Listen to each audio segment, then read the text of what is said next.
Salut, ici c'est King of Kings dans le bâtisseur. Bienvenue une nouvelle fois à une autre édition de notre show.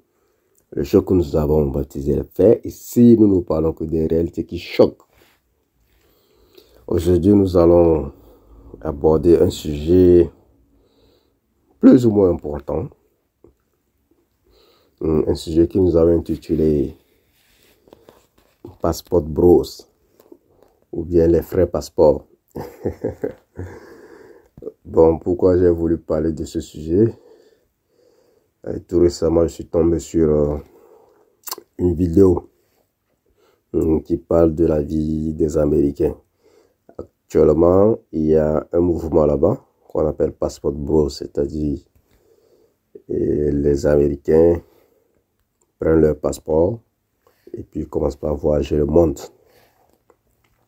Donc, j'ai voulu aussi apporter ma pierre, ma contribution. Voilà, comme les Anglais les disent, je voulais aussi apporter mes 2 cents. Voilà. Donc, le sujet, on l'a intitulé Passport Bros. Dans la plupart de mes podcasts, je parle toujours de la survie et de la reproduction. Tout simplement parce que les humains sont régis par ces deux choses-là, la reproduction et la survie. Mais les femmes ont un penchant beaucoup plus vers la survie, alors que les hommes ont un penchant beaucoup plus vers la reproduction. Donc c'est pourquoi les femmes, pour accepter de s'accoupler avec quelqu'un, doivent ou bien veulent voir plus de valeur en cette personne. Parce que c'est la survie qui les importe. Ouais, un peu. C'est aussi pourquoi les hommes ont tout le temps envie de chicoter tout ce qui bouge. Parce que c'est la reproduction qui les importe. En fait, les hommes se reproduisent en utilisant les femmes. Le système a été fait comme ça. Le game a été fait comme ça. Je ne sais pas pourquoi, mais ça marchait comme ça. Vous voyez un peu. Donc, le ventre de la femme, c'est un incubateur. Voilà. On dépose la vie là-bas et la vie va germer. Et après tout, peut-être 9 mois plus tard, elle va donner naissance. Ou un peu. Donc, comme les femmes ont un penchant beaucoup plus vers la survie et qu'elles doivent voir certaines valeurs d'abord avant d'écarter leurs jambes, elles se disent, depuis peut-être une trentaine d'années maintenant, peut-être voire une 60aine d'années, les femmes disent ne plus voir des valeurs en ces hommes-là. C'est-à-dire, je parle des hommes occidentaux. Donc, elles refusent de se marier, elles refusent de se poser avec n'importe qui. Elles veulent la crème de la crème. Ouais, un peu. Elles utilisent la loi, comment l'appelle-t-on? La loi 80-20, maintenant qui a évolué vers la loi 90-10, c'est-à-dire que 90% des femmes veulent seulement les top 10% des hommes. Voilà. Donc, il n'y en a pas pour tout le monde. Ouais, un peu.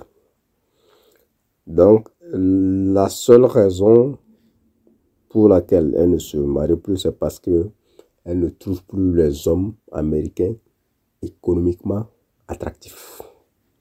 C'est les termes qu'elles-mêmes utilisent. Ouais, un peu. Bon, il y a aussi la toxicité de l'environnement aux USA. C'est l'environnement trop toxique. Ouais, un peu. Donc, les hommes ayant un penchant beaucoup plus vers la reproduction et pour accepter de donner leurs ressources, il leur faut de l'affection, de l'amour et du respect. Ouais, un peu. C'est d'ailleurs le pourquoi j'ai fait un podcast concernant l'amour. L'amour, dans l'entendement de l'homme, c'est le respect. Et l'amour, dans l'entendement de la femme, c'est la souffrance. C'est l'anxiété. Voilà. Il faut qu'elle soit inquiète pour vivre son amour. Si c'est calme, s'il y a trop de respect, elles s'ennuient. Vous voyez un peu. Alors que les hommes, il leur faut tout ça. Bon, eux aussi, ils ne voient plus ça aux yeux ça. C'est-à-dire qu'ils ne voient plus le respect, ils ne voient plus de l'affection, ils ne ressentent plus de l'amour. Et comme ils ne l'ont plus là-bas, ils voyagent. C'est tout à fait normal. Mais quand ils voyagent en Afrique ou en Asie, ils remarquent tout de suite qu'il y a une variété de VAGIN. Une variété infinie, prête à l'adorer comme un dieu. Là, il redevient jeune et plus intelligent. Vous savez à quoi cela est dû? Cela est dû à l'effet dollar ou euro. C'est-à-dire que ces hommes américains, une fois qu'ils débarquent en Afrique ou bien aux USA, tout de suite, ils pensent être des hommes supérieurs. Oui, c'est l'effet dollar ou l'effet euro. Tout simplement parce que les deux monnaies-là pèsent beaucoup sur les autres monnaies du monde. Donc, vous prenez 1 euro, vous allez en Afrique où les gens utilisent le franc CFA. Vous voyez combien ça fait? Alors que 1000 euros en Europe, ça ne vaut rien. Vous débarquez avec 1000 euros en Afrique, c'est beaucoup d'argent. Vous voyez un peu? Vous partez avec le dollar, c'est pareil. Plus ou moins. Vous voyez? Donc les dating, bien le monde de la séduction, c'est de l'économie, mes frères. C'est de l'économie. C'est pourquoi moi j'adore la mentalité des femmes. Les femmes n'aiment pas, c'est l'intérêt. Moi j'aime les femmes parce qu'elles sont très réalistes. Des hommes vivent dans un monde qui n'est pas réel. Vous voyez un peu. Donc, la séduction, c'est de l'économie. La séduction étant de l'économie, et l'économie c'est quoi? C'est la loi de l'offre et de la demande. Plus il y a la demande, plus les choses prennent de la valeur. Moins de demande, la chose n'a pas de valeur. Vous voyez un peu.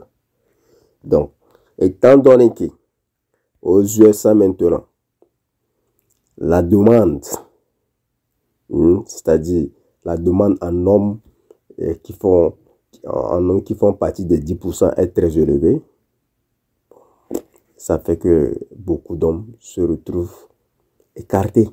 Donc, ils sont obligés d'aller chercher l'amour ailleurs. Donc, vous savez pourquoi ces hommes-là voyagent? Ils voyagent pour une seule chose, le respect. Ils voyagent pour le respect. Déjà, il faut dire que voyager, ce n'est pas donné aux pauvres. Ce qu'il faut savoir, que si ces hommes-là qui voyagent, ce n'est pas des hommes pauvres. Si c'était pauvre, ils ne peuvent pas voyager. Parce que voyager, des yeux, ça, faire 8 heures de temps dans l'avion, 12 heures, si vous habitez très loin, pour venir en Asie ou bien en Afrique, pour dépenser des milliers de dollars, peut-être en quelques jours seulement, il faut être riche pour le faire. Même si vous n'êtes pas riche, il faut être vraiment aisé pour pouvoir faire ce genre de choses. Donc les gens peuvent penser que non, c'est des hommes pauvres qui s'en vont. Non, ils ne sont pas pauvres. Les pauvres ne veulent pas voyager. Les pauvres ne voyagent même pas entre les villes parce qu'ils n'ont pas les moyens. Vous voyez un peu. Donc depuis que ce phénomène-là a commencé, les femmes occidentales se plaignent. Ouais, elles ont commencé par se plaindre. Vous voyez un peu comment les femmes sont. C'est-à-dire, elles n'aiment pas une chose, mais en même temps, personne d'autre ne doit toucher à cette chose-là. Comme on dit en Afrique, tu n'aimes pas, mais tu quittes pas. Elles n'aiment pas cette chose-là. Mais dès que quelqu'un d'autre va toucher à cette chose, elles s'énervent. Ouais, non. C'est contradictoire, n'est-ce pas? Voilà, ça n'a aucun sens. Voilà, chez les hommes, ça n'a aucun sens, mais chez les femmes, ça a un sens. Voilà, c'est pourquoi je les aime. Elles aiment les choses tordues. On s'entend très bien.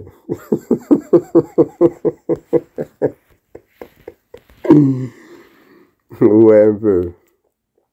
Donc, elles se plaignent que les femmes africaines et les femmes asiatiques acceptent ces hommes venus des USA à cause des ressources qu'ils ont. Et c'est vrai. Ce n'est pas faux, elles ont complètement raison. Mais elles ont aussi rejeté ces mêmes hommes-là à cause du manque de ressources. Parce que selon les standards des USA, ces hommes-là, d'après ces femmes, ne respectent pas les critères qu'elles veulent. Voilà, si vous êtes quelque part où on ne vous aime pas, et vous allez voir ailleurs, c'est tout à fait normal. Un peu. Donc ces hommes-là s'en vont là où ils se sentent appréciés et respectés, tout simplement. Un peu. Donc, déjà, quand ces femmes-là se plaignent, cela veut dire que l'homme, c'est l'élément clé du game. C'est lui la chose. Ça veut dire que l'homme, c'est le trophée. C'est lui le prix à gagner dans ce game. Sinon, elle n'allait pas se plaindre. Un peu. Comme on dit chez nous, celui qui fait l'action, c'est celui qui est dérangé. Quand vous faites l'action, c'est que c'est vous que ça dérange. Vous voyez un peu. Même si vous partez donner quelque chose à un mendiant, c'est vous que ça dérange. C'est vous qui avez fait l'action. Ouais, un peu. Donc, ces femmes-là, se plaignant, sont en train de faire une action parce que ça les dérange. Je l'avais déjà dit une fois. Sans les hommes, toutes les femmes vont périr, sans exception. Elles vont toutes périr.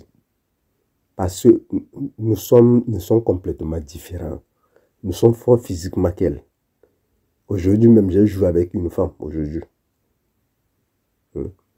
C'est sa façon de jouer. Je parle de football. Sa façon de jouer, ça me faisait rire. Je n'ai jamais regardé même un match, un foot féminin. Ça fait trop rire. C'est juste un exemple pour vous dire que nous sommes trop forts physiquement qu'elles. Donc si nous ne sommes pas là, elles vont périr. Parce qu'il faut que nous soyons là pour faire des choses qu'elles ne peuvent pas faire. Pourquoi pensez-vous qu'en présence d'un seul homme et de plusieurs femmes, on dit en français ils et non elles? On dit ils sont et non elles sont. S'il y a un seul homme avec 1000 femmes, on dit ils. Et cela est valable dans plusieurs langues du monde. Les langues du monde où vous n'allez pas trouver ces choses, c'est des langues qui se trompent. C'est qu'ils ont cherché l'égalité de façon forcée. Donc, ils ont essayé d'arranger leur conjugaison. Sinon, dans presque toutes les langues du monde, c'est ils. Quand il y a un seul homme avec 1000 femmes. Vous voyez un peu. Tout simplement, c'est parce que l'homme, c'est lui la chose. Dans ma culture, même le plus petit homme de la maison, peu importe son âge, est respecté et bien traité par ses grandes sœurs, ses tantes et ses mamans. Tous ces gens-là que je viens de citer, elle l'appelle mon mari. Dans d'autres cultures encore, de ma culture, parce que dans ma culture, il y a encore des cultures. Hein? Toutes ces femmes-là appellent ce petit bout d'homme-là notre père. Voilà. Oui, un seul homme suffit pour enceinter toutes les femmes de la planète. Un seul. Celui qui détient la vie. Sans lui, il n'y a pas de vie. Sans l'homme, il n'y a pas de vie. Hein? Et nos gonades là, oh, il y a trop de vie là-bas. Nous traînons avec la vie toute notre vie. Donc, une femme qui s'azade. Une femme qui s'azade, hein, apparaît dans la ligne de mire, elle tombe enceinte. Elle tombe enceinte.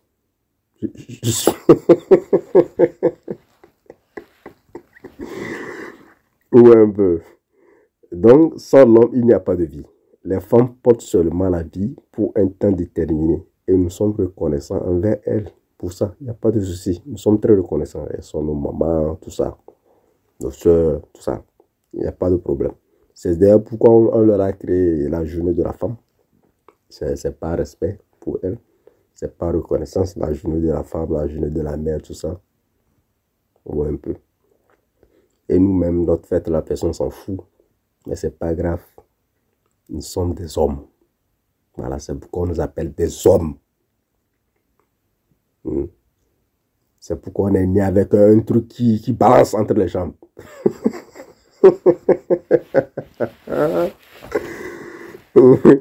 Hein? Pourquoi pensez-vous que les femmes adorent les soldats? Sans les hommes, les femmes vont périr. Pourquoi pensez-vous que les femmes... Regardez, dans tous les pays du monde, les femmes adorent les soldats. Vous savez pourquoi? C'est parce qu'elles savent que ces derniers vont se sacrifier pour elles. Ils vont sacrifier leur vie pour elles. Quand il y a guerre, c'est eux. Quand il y a une situation de crise, c'est eux en premier.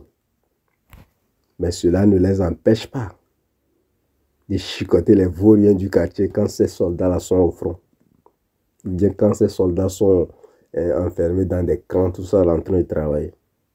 Ces mêmes femmes vont chicoter le vaurien du quartier qui passe ses journées à fumer des joints et à philosopher. Vous avez passé du temps avec ce genre de personnes. C'est que vous vous levez, vous pouvez faire une semaine. Vous êtes là seulement à fumer du joint. Vous fumez, vous écoutez des bêtises.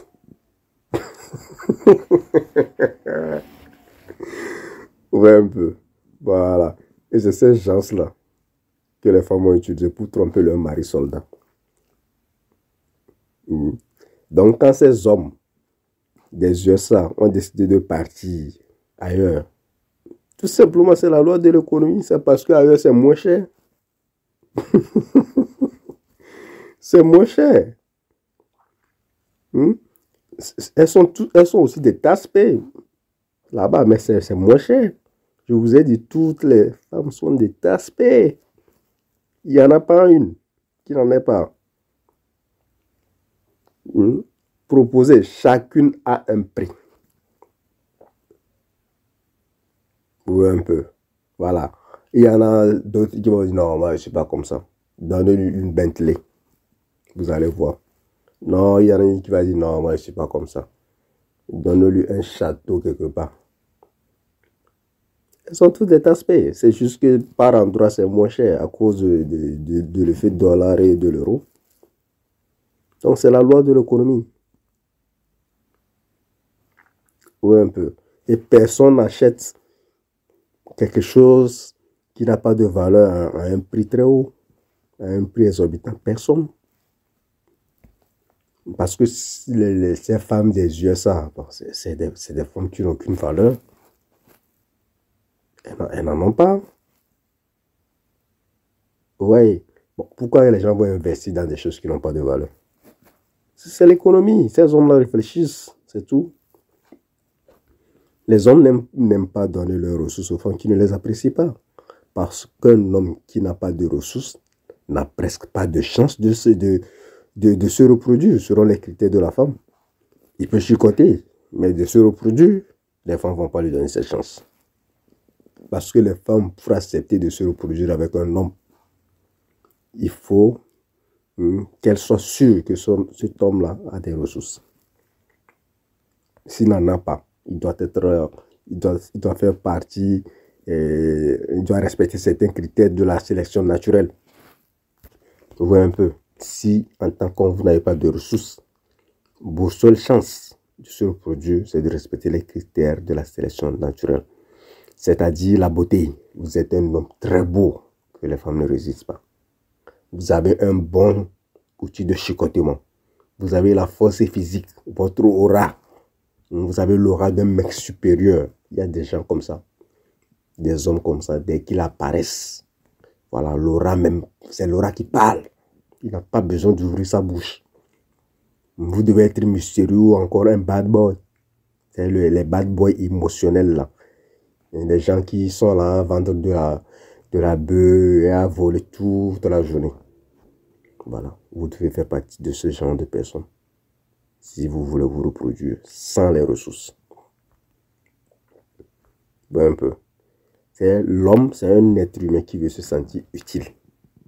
Donc, normalement, la femme étant un être humain paresseux, devrait seulement se coucher, être gentille, être respectueuse et envoyer son homme faire tout le boulot pour elle.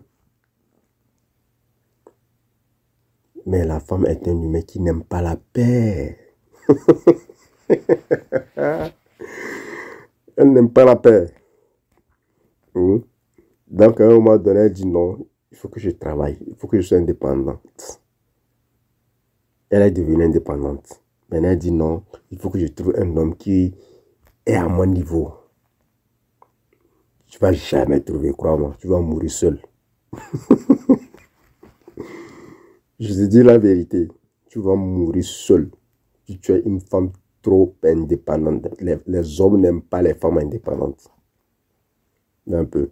Il y a les hommes qui vont dire non, moi, je veux que ma femme soit. Ouais, c'est vrai. Tous les hommes disent ce genre de conneries. Mais aucun homme n'aime vraiment ce genre de femme.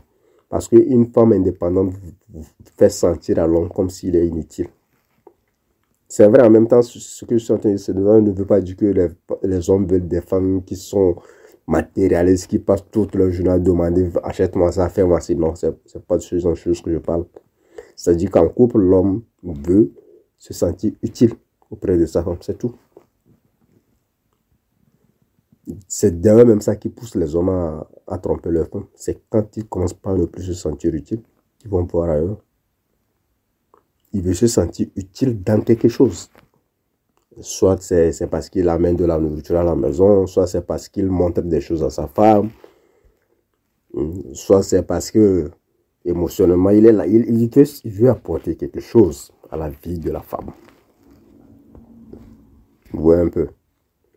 Donc c'est ce genre de choses qui les pousse à tromper. Donc ça c'était juste mais tout sainte. Voilà l'histoire ou bien au mouvement de Passport Bro. Mais en même temps, cette histoire de Passport Bro, c'est pas un truc nouveau pour nous les Africains. Non, nos ancêtres ont fait ça il y a longtemps, ils continuent de le faire. Et remarquez, la plupart de nos ancêtres ou bien de nos grands-pères qui avaient immigré vers les USA, bon, bref, l'Occident en général, combien parmi eux ont épousé les femmes là-bas? Très peu, on peut les compter. Ils retournent toujours à la source, c'est l'Afrique, pour venir investir dans les femmes là-bas. Pourquoi? Parce que là-bas, c'est moins cher et c'est bon. Vous voyez un peu. Alors que en Occident, c'est pas bon et c'est cher. Personne ne veut faire ce genre d'investissement. Donc nos ancêtres faisaient ce truc-là depuis. Ils n'ont juste pas donné un nom. Ils le faisaient incognito. Je vous ai dit, nous les Africains, on a déjà tout fait. Tout ce que le monde est en train de faire aujourd'hui, on a fait tout ça. Je défie quiconque de me prouver le contraire. Les gens vont me parler de technologie. Nous, notre technologie en Afrique, avant la rencontre avec les gens que vous connaissez, on était trop avancés. Moi, je vous dis la vérité. Aujourd'hui, on fait les histoires d'avions, on fait les histoires de téléportation. Moi, mes ancêtres faisaient tout ça depuis. Mes ancêtres, pour se déplacer, ils n'avaient pas besoin d'avion, ils disparaissent. S'il veut aller à New York, il disparaît. Et puis, il est à New York. Il n'avait pas besoin d'avion. Tout de suite, il est là-bas. Il n'avait pas besoin de visa ni de passeport. Mais mes ancêtres faisaient tout ça depuis longtemps. Vous voyez un peu. Donc, on nous a seulement ramené en arrière. Bon, on essaie de matérialiser la technologie. Non, nous, notre technologie n'était pas matérialisée. Elle était dans le vent. Hein? Savez-vous que les histoires d'astrologie dont on parle aujourd'hui, les Africains maîtrisaient ces trucs-là avec beaucoup de précision. Je vous donne un exemple. C'est vrai, je suis parti un peu hors sujet, mais ça fait partie encore. Je vous donne un exemple. Il y a un peuple au Mali qu'on appelle les peuples Dogon, si je ne me trompe pas. Ces gens-là, quand une femme tombait enceinte aujourd'hui, ils pouvaient prédire avec précision le jour et à quelle heure elle allait accoucher. Et ça tombait exactement. Ils maîtrisaient les histoires d'astrologie, tout ça. Ouais, nous, on était avancés. On nous a juste ramené en arrière. Et maintenant, on retourne là où on était. Un peu, ils nous ont perdu le temps. Bon, bref. C'était tout simple pour les histoires de Passport Bro. Donc, juste pour vous dire que mes ancêtres faisaient tout ça là depuis. On n'avait juste pas donné un nom.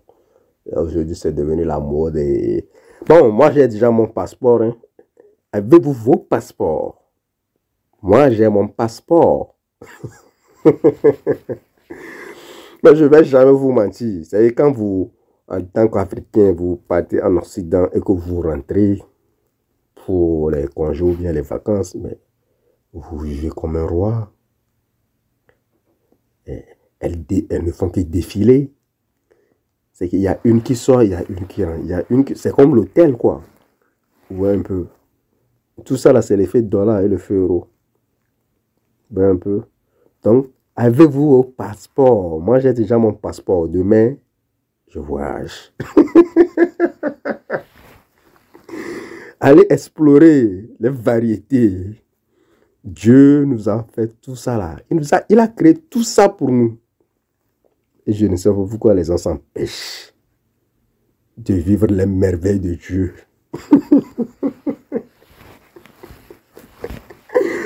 Bon, sur ce, passez une très belle soirée sous la protection divine. Ciao.